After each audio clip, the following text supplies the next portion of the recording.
तुम्हाला वेगळं काहीतरी खाण्याची इच्छा झाली असेल तर हे सॅलड नक्की ट्राय करा।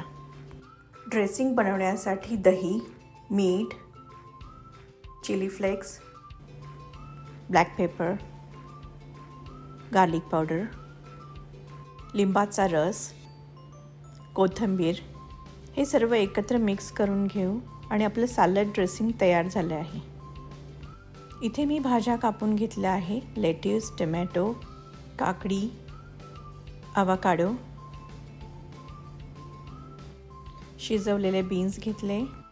कॉर्न टॉर्टिलाज मी ओव्हनमध्ये बेक करून घेतले आहेत। सर्व करताना तुम्ही सगळ्या भाज्या एका बाउलमध्ये मिक्स करून टॉर्टिलावर टाकू शकता किंवा व्हिडिओमध्ये दाखवल्याप्रमाणेही तुम्ही सर्व करू शकतात।